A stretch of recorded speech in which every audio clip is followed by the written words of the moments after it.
5, it is Perth, race number 11 for our Singapore viewers. Over the 2,200 metres, 12 horses to take a look at. I thought a pretty open field. Yeah, look, in my opinion, there's a massive gulf in class between the top and the bottom, but what's made up for it is the weight. This is a Apprentice Cup.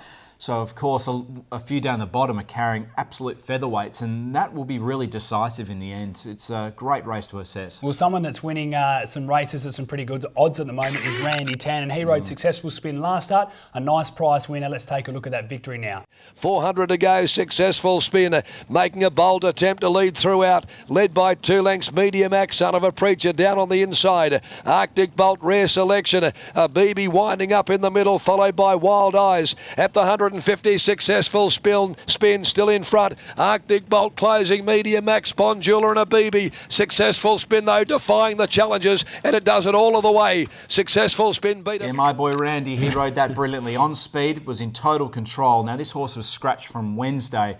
They probably looked ahead and thought we can win this race carrying the 52 kilograms, but look, it was a leader's day that day. I'm expecting the opposite conditions, so if it's exposed on speed, I don't think it can put in the same performance. I thought a stablemate could run a bit of a race here as well.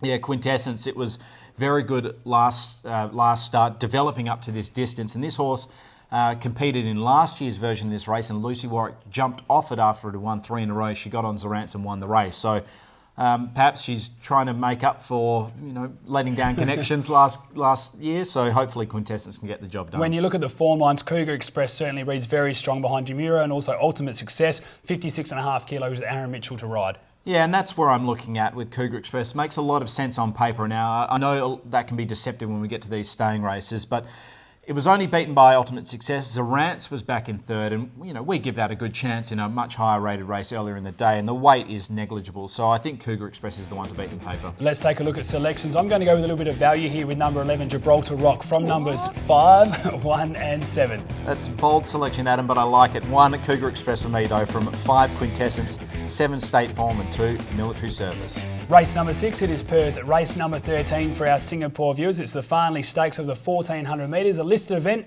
And again, we get to see Wink and a Nod. Yeah, going for 3 listed races in a row. And, she will likely be favourite coming into this, but it'll have to be a really good performance because she's giving a healthy weight swing to a few others in this race. And you can never ride off this galloper, but it looks hard on paper. We learnt that last start because she looked about gone with a couple of 100 metres to go, was able to jump out of the ground. Let's take a look at that victory now. Levelled up with him though. It's Rock Magic, Smoko, stride for stride. They've kicked away about 2 or 3 lengths on Rebel King, New Time, followed by Wink and a Nod, conceding them too much of a start. Rock Magic at the 150 races away from Smoko. Rebel King, Wink and a Nod still coming. She's finishing brilliantly. Wink and a Nod goes up. It's the lead. Mighty win.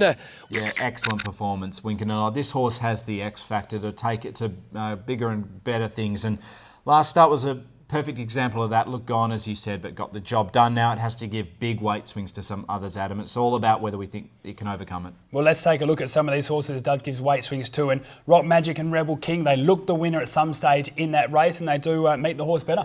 Yeah, especially Rebel King with 3.5 kilograms, but the concern is the 1,400 metres, whether it can run a strong distance out like that. It's never been over the trip, so look, that's just speculative from my point of view, whereas 2, Rock Magic picks up the 3 kilograms and is proven over this distance, won this race last year. Is Rebelson a crazy Maddie? A 6 kilo swing, second up form, reads well, getting out to a better distance. Look, I thought it was a rough chance last start, and I just expected it to be a little bit closer, but with that weight swing, you'd have to presume it will be closer. The increase in distance, yes, but look in the straight, it just kind of looked a bit outclassed to me. Number 8 Resonates. 3 starts ago, it was beaten by Wink and Nod by 2.5 lengths. Gets a 5 kilo swing as well. Is this horse a chance? Well, we spoke in privacy off air about this, and I don't know whether we wanted to discuss this publicly, but I think we both agreed that Pike probably should have stayed with this galloper. That it picks up 5 kilograms on Wink and a Nod for a 2.5 kilogram difference. Now, no disrespect for Joe Azzopardi, he's a great jockey, but Pike just knows the horse. Yeah, and he's riding like a demon at the moment, so you'd have to think Resonates would have been a good chance, but Great Barrier, it still is a good hope, so have to give it a hope. Let's take a look at selections then. I'm going to be tipping Wink and a Nod, although this is going to take one hell of an effort to win, from numbers 3, 4 and 2. 2, Rock Magic with the experience at 1,400 metres. On top from 1, Wink and a Nod, 8, Resonates, and number 4, Rebel King. Race number 7 is Perth. Race number 14. It's over the 1400 metres as well. And we're seeing some horses in this race in some pretty good form, especially coming back, which is a dominant performance last start. Yeah, another one from the Williams stable. The blinkers did go on again last start like Halo Express earlier in the day, but has drawn nicely here, and William Pike will take the ride. So there's just perhaps a few more positives for this galloper. Attacked the line strongly, as we mentioned, was able to win by a short neck over Penella Miss. Let's take a look at that win now. Ahead of the others, Coruscation, but Phantom Choice led them for home. Phantom Choice at the 250 over Civil Rights. On the fence, Penella Miss, Chili Reception. Further back, Common Approach. Civil Rights hit the front. Penella Miss was able to spear through in the centre though. It's Civil Rights, Penella Miss. Over on the inside, Phantom Choice. Penella Miss, Phantom Choice coming back with a late run. Coming back, gunning them down on the outside. Yeah, the 4 coming back, superb performance from a long way off, and not many people saw it coming. Looked like Penella Miss had the race won, but coming back got there right on the line, and with William Pike getting on board, good barrier, not many negatives. Number 5, Top Show, you know what you get with her. She's drawn out wide here, got a bit of weight as well with a 57.5, but she's just an honest type. Yeah, bar plates go on, which is a negative. She will certainly benefit, you presume, from the conditions running home late. That's the way she gets it done, but the 57.5, you're right, that is just maybe a bit of an impediment. Number 7, Moon Search, has been second up 4 times, 2 victories and a second. Yeah, certainly ready to peak here, especially up at the 1400 metres. Doesn't have a great record at the track and was kind of buffeted out at last start. I think a good barrier here should see Moonsearch right in the finish. Number 9, Military Ruler, has been performing so well and now just gets in with the 53.5 kilos. It's just logical to me, Military Ruler, with the weight swing that it picks up on other gallopers like Coming Back. A huge swing on that runner. I think it's 6 kilograms for the 9 Military Ruler. Good barrier, just needs a bit of cover and it'll be very hard to beat. Let's take a look at selections. I am going to be tipping at number 9 Military Rulers from numbers 4, 5 and 7. Exact same 4 as you. I'm 9 Military Ruler on top from 4 Coming Back, 5 Top Show, number 7 Moon Surge. Race number 8, it is Perth. Race number 15, it's over the 1200 metres, and of course it is the Vale Bart Cummings handicap.